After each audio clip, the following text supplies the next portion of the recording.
Hello my dear aspirants, welcome to our YouTube channel Sri logics and tricks. శాతవాహనుల రాజకీయ చరిత్ర గురించి ప్రీవియస్ వీడియోస్లో మనం డిస్కస్ చేయడం జరిగింది. శాతవాహనుల అనంతరం దక్కన్లో వెలిసిన చిన్న రాజ్యాలు, వాటిలో ముఖ్యమైనవి. శాతవాహన యుగం దాదాపుగా క్రీస్తు శకం 225 కల్లా అంతమైంది. ఈ 225 క్రీస్తు శకం 225 తర్వాత దక్కన్ ప్రాంతంలో అనగా ముఖ్యంగా దక్షిణ భారతదేశంలో కొన్ని ప్రాంతీయ రాజ్యాలు అంటే చిన్న చిన్న రాజ్యాలు వెలిశాయి. వాటిలో ముఖ్యమైనవి ఇక్ష్వాకులు. వీరు విజయపురిని రాజధానిగా చేసుకొని ఆంధ్ర మరియు తెలంగాణ ప్రాంతాన్ని పరిపాలించడం జరిగింది. శాతవాహనుల అనంతరం ఆంధ్ర మరియు తెలంగాణ ప్రాంతంలో రాజ్యాలను ఏర్పాటు చేసింది ఎవరంటే ఇక్ష్వాకులు. వీరి యొక్క రాజధాని ఏంది? విజయపురి. ఇక్ష్వాకులు విజయపురి. అలా రైమింగ్ వర్డ్ ద్వారా గుర్తుంచుకోండి. దీనిని నాగార్జున కొండ అని కూడా అంటాము. నెక్స్ట్, చూటులు అనే వంశము బనవాసిని కేంద్రంగా అంటే రాజధానిగా చేసుకొని కర్ణాటక ప్రాంతాన్ని పరిపాలించడం జరిగింది. ఇక్కడ చూడండి, బనవాసి శివరాశి ఉంది, చోటులు అలా గుర్తుంచుకోండి. లేకపోతే చోటు వాసి. చోటు అంటే చోటులు అనుకోండి, వాసి అంటే బనవాసి అనుకోండి. చోటు వాసి ఇలా గుర్తుంచుకోండి. చోటు వాసు అలా గుర్తుంచుకోండి. నెక్స్ట్, అభిరులు గోవర్ధన ప్రాంతాన్ని లేదా నాసిక్ అంటాం. గోవర్ధనాహారం అనగా శాతవాహనుల కాలంలో నాసిక్ ప్రాంతాన్ని గోవర్ధనాహారం అంటాం. గోవర్ధన ప్రాంతాన్ని రాజధానిగా చేసుకొని మహారాష్ట్రలో కొంత ప్రాంతాన్ని వీరు పరిపాలించడం జరిగింది. అభిరులు. ఇక్కడ దీన్ని నేను అభ్యర్థన అనే పదం ద్వారా రాశాను. అభ్యర్థన అంటే అభి ప్లస్ గోవర్ధన అలా గుర్తుంచుకోండి. అభి అంటే అభిరులు, గోవర్ధన అంటే గోవర్ధన ప్రాంతం, నాసిక్లు అలా గుర్తుంచుకోండి. నెక్స్ట్, కురరాజ్యం.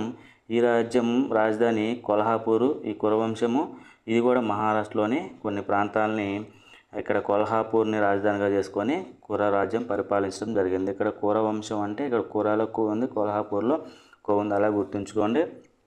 పుగియ అనే రాజవంశం ఒంగోలు ప్రాంతాన్ని పరిపాలించడం జరిగింది. చాలా ఇంపార్టెంట్. దక్షిణ భారతదేశంలో శాతవాహనుల తర్వాత ఏర్పడిన రాజవంశాలలో ఇక్ష్వాకులు ఉన్నారు. అదేవిధంగా అంటే ఇవి ముఖ్యంగా మన తెలుగు ప్రాంతాల్లో పుగియ వంశం ఒంగోలు ప్రాంతాన్ని పరిపాలించడం జరిగింది. అదేవిధంగా హిరణ్యక అనే రాజవంశం కడప కర్నూలు ప్రాంతాన్ని పరిపాలించడం జరిగింది. ఇవి గతంలో ఒకసారి అడిగినటువంటి అంశం ప్రీవియస్ ఎగ్జామ్స్లో, అందుకోసమని ఇక్కడ మెన్షన్ చేయడం జరిగింది. ఇక్ష్వాకులు విజయపురి రాజధానిగా చేసుకొని ఆంధ్ర తెలంగాణ ప్రాంతాన్ని, అదేవిధంగా చోటులు బనవాసి ప్రాంతాన్ని, అభిరులు గోవర్ధన ప్రాంతాన్ని, కురలు కొల్హాపూర్ ప్రాంతాన్ని, పుగియ ఒంగోలు ప్రాంతాన్ని, హిరణ్యక కడప కర్నూలు ప్రాంతాన్ని, వీటిని జతపరచడం రూపంలో అడగటానికి ఎక్కువగా అవకాశం ఉంది. ఇక్ష్వాకులు వారి యొక్క రాజధాని ప్రాంతం, చోటులు బనవాసి, అభిరులు గోవర్ధన, కుర కొల్హాపూర్, పుగియ ఒంగోలు ప్రాంతం, హిరణ్యక కడప కర్నూలు ప్రాంతం. ఇలా ఈ విధంగా వీటిని గుర్తుంచుకోండి. నెక్స్ట్, శాతవాహనుల ఘర్షణలు. చాలా ఇంపార్టెంట్ అండి. ప్రీవియస్ ఎగ్జామ్స్లో ఈ అంశం మీద తరచుగా ప్రశ్నలు రావడం జరుగుతుంది. శాతవాహనుల ఘర్షణలు. శాతవాహనులకి మరియు వారికి సమాంతరంగా సమకాలికంగా పరిపాలన చేసినటువంటి శకులకి మరియు శాతవాహనుల మధ్య ఘర్షణల గురించి తెలుసుకుందాం. మధ్య ఆసియాలోని గిరిజన తెగైన స్కితియన్లను శకులు అంటారు. చాలా ఇంపార్టెంట్. శకులు అనగా ఎవరు? స్కితియన్లు. శకులు సే ఉంది, స్కితియన్లు సా ఉంది అలా గుర్తుంచుకోండి. వీరిది ఏ ప్రాంతం? మధ్య ఆసియా ప్రాంతం అలా గుర్తుంచుకోండి. మధ్య ఆసియాలోని గిరిజన తెగైన స్కితియన్లను శకులు అంటారు. వీరి గూర్చి పతంజలి మహాభాష్యంలో అనిర్వాసిత శూద్రులని పేర్కొంది. అంటే వీరు మధ్య ఆసియా ప్రాంతం నుంచి మన భారతదేశానికి వచ్చిన అనిర్వాసిత శూద్రులని పతంజలి తన మహాభాష్య కావ్యంలో పేర్కొనడం జరిగింది. వీరు ముఖ్యంగా 5 రాజ్యాలు స్థాపించడం జరిగింది. శక రాజ్యాలు ముఖ్యంగా 5 ఉన్నాయి. అంటే ఒక్కొక్క ప్రాంతంలో ఒక్కొక్క శకవంశం ఉంది.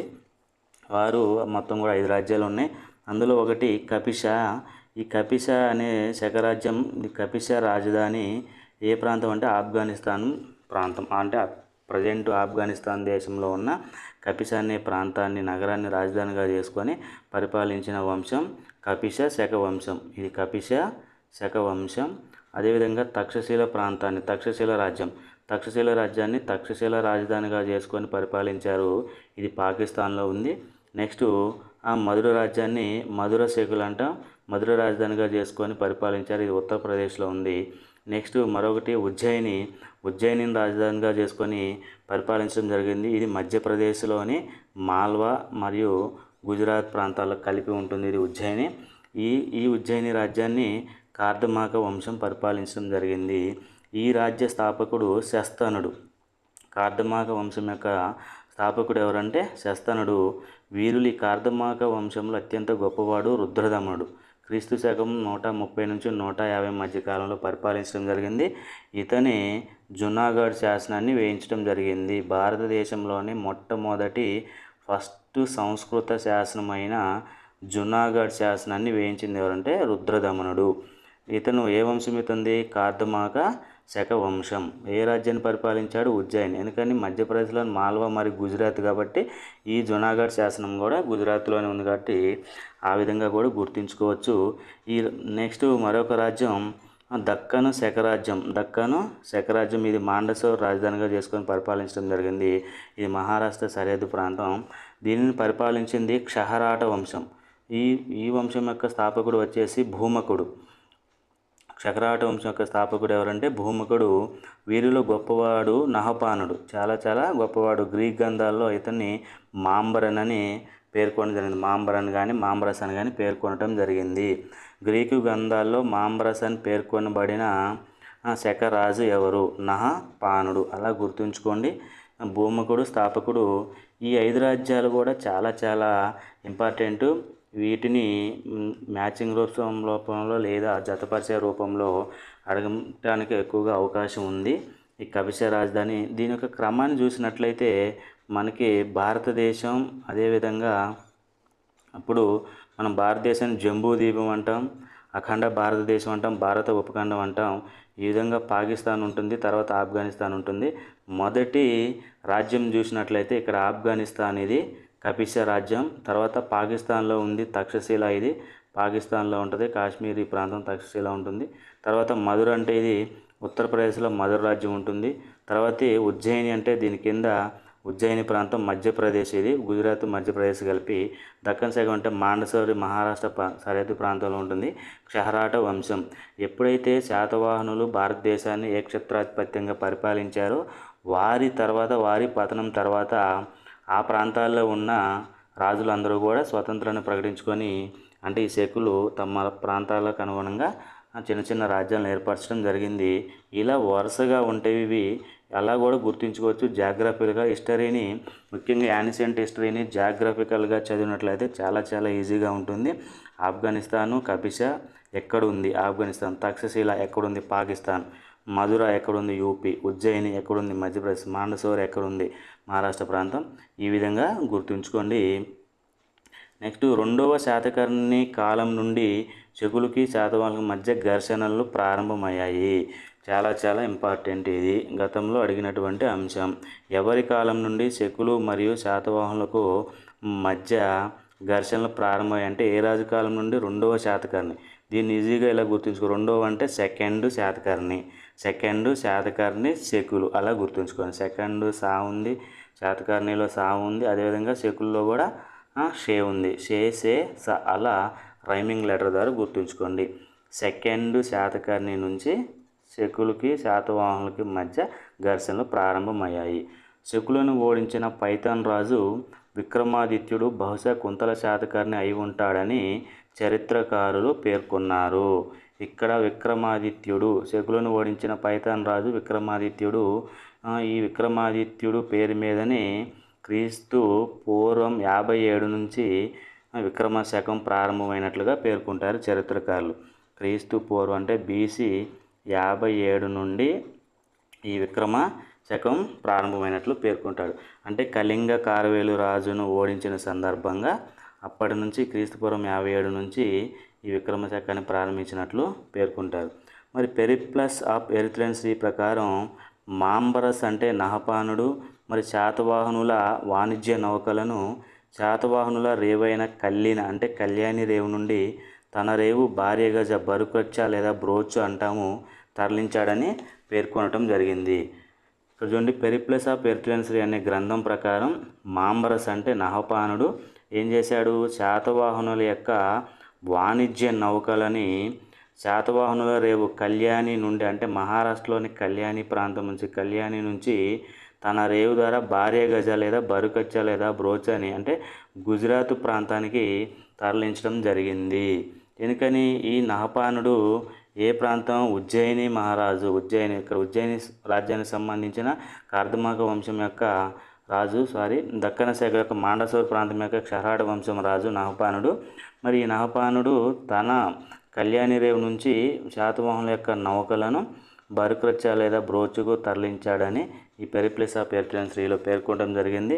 ఇక్కడ చూడండి, ఈ ప్రాచీన నామాలు ప్రస్తుత నామం, ప్రాచీన నామం ప్రస్తుత నామాలు కల్లిన కళ్యాణి అలా రైమింగ్ వాడేది. భార్య గజ లేదా బరుకొచ్చ, భార్య గజ బరుకొచ్చ రైమింగ్ లెటర్ బ్రోచ్, బరుకొచ్చ లేదా బ్రోచ్, ఇలా బాబా అనే రైమింగ్ లెటర్ ద్వారా ఈజీగా మనం గుర్తించవచ్చు. నహపానుడి శాసనాలు నాసిక్ మరియు కన్హేరి ప్రాంతాల్లో లభ్యమయ్యాయి. ఈ నహపానుడి యొక్క అల్లుడు వృషభదత్తుడు, ఇతను బ్రాహ్మణులకు దానాలు చేశాడు. వెండి మరియు బంగారపు నాణాలు, గోవులు మరియు భూముల్ని దానం చేసడం జరిగింది. వృషభదత్తుడు బ్రాహ్మణులకు దానాలు చేసినట్లుగా నాసిక్ మరియు ఈ కార్లే శాసనాల్లో పేర్కొనడం జరిగింది. చాలా ఇంపార్టెంట్. నహపానుడి అల్లుడు ఎవరు, వృషభదత్తుడు. బంగారం, వెండి, గోవులు, భూములు దానం చేశాడు. దీని గురించి పేర్కొన్నది ఏంది, నాసిక్ మరియు కార్లే శాసనాలు. నహపానుని గౌతమిపుత్ర శాతకర్ణి వధించాడు. క్షహరాట వంశ గొప్ప రాజైన నహపానుని గౌతమిపుత్ర శాతకర్ణి వధించాడు. నహపానుడి మంత్రి ఆయమ వేసిన జున్నార్ శాసనం, పూనా జిల్లాలోని జున్నార్ శాసనం లభ్యమైంది. ఈ విషయాన్ని అంటే గౌతమిపుత్ర శాతకర్ణి నహపాన్ని వధించాడనే విషయాన్ని ఈ శాసనంలో పేర్కొనడం జరిగింది. జోగల్తంబి మహారాష్ట్రలోని అంటే నాసిక్ ప్రాంతంలో దగ్గరలో జోగల్తంబి అనే గ్రామంలో 10,000కు పైగా వెండి నాణాలు బయలుపడగా వాటిపైన నహపానుడి పేరుపైన గౌతమిపుత్ర శాతకర్ణి పేరు తిరిగి ముద్రించబడింది. అంటే నహపానుడికి చెందిన దాదాపు 10,000కు పైగా వెండి నాణాలపైన గౌతమిపుత్ర శాతకర్ణ ఈ నహపానుని వధించిన తర్వాత తిరిగి ఈ నహపానుడి పేరుని పై మళ్ళీ గౌతమిపుత్ర శాతకర్ణి అని తన పేరును ముద్రించడం జరిగింది. ఈ విధంగా అంటే శాతవాహనుల తర్వాత దక్షిణాదిలో ఏర్పడిన చిన్న రాజ్యాలు, అదేవిధంగా శాతవాహనులకి మరియు శకులకు మధ్య గల వివాదాలు చాలా ఇంపార్టెంట్. గతంలో ప్రీవియస్ ఎగ్జామ్స్లో అడిగినటువంటి అంశము. ఇందులో ముఖ్యంగా ఏంటంటే కపిస రాజ్యం ఎక్కడుంది, ఆఫ్ఘనిస్తాన్. తక్షశిల ఎక్కడుంది, పాకిస్తాన్. మధుర ఎక్కడుంది, యూపీ. ఉజ్జయిని ఎక్కడుంది, మధ్యప్రదేశ్. అదేవిధంగా ఉజ్జయిని ఇంపార్టెంట్ కావున ఏ వంశం ఇది, కార్దమాక వంశం. దక్కన్ సేగుల దేవంశం, క్షహరాట వంశం. ఈ దక్కన్ అంటే సౌత్ అనుకోండి, క్షహరాట సౌత్ అలా గుర్తుంచుకోండి. సౌత్ అంటే దక్కన్ అనుకోండి. అదేవిధంగా క్షహరాటలో క్ష ఉంది, ఇలా సౌత్ ఆ క్షహరాట అలా గుర్తుంచుకోండి. దక్కన్ శాఖ అంటే మాండసోర్, క్షహరాట వంశం. చాలా ఇంపార్టెంట్ కూడా. 2వ శాతకర్ణి నుండి ప్రారంభమైన ఈ ఘర్షణలో ఇదొక కీ పాయింట్. మరియు వారి యొక్క శాతవాహనుల యొక్క ప్రధాన ఓడరేవు ఏంటంటే కళ్యాణి, దీన్ని కల్లిన అంటారు ప్రాచీన నామం. మరి ఈ భార్య గజ లేదా బరుకచ్చ అనేది ఈ దక్కన్ శకుల యొక్క ప్రధాన ఓడరేవు. నహపానుడి అల్లుడు వృషభదత్తుడు, ఇతను దానాలు చేశాడు. దాని గురించి నాసిక్ మరియు కార్లే శాసనంలో పేర్కొనబడింది. నహపానుని వధించిన రాజు గౌతమిపుత్ర శాతకర్ణి. నహపానుడికి సంబంధించిన 10,000కు పైగా నాణ్యాలు లభ్యమైన ప్రదేశం జోగల్తంబి గ్రామం. ఇలా ఈ కీ పాయింట్స్ వీటిని గుర్తుంచుకుంటే ఈ విధంగా ఒకసారి ఈ వీడియోని విని చదివినట్లయితే చాలా ఈజీగా గుర్తించవచ్చు. ఓకే ఫ్రెండ్స్, ఈ వీడియో నచ్చినట్లయితే లైక్ చేయండి, షేర్ చేయండి, సబ్స్క్రైబ్ చేయండి. మరిన్ని వీడియోస్ కోసం బెల్ ఐకాన్పై క్లిక్ చేయండి. Okay friends, thank you very much.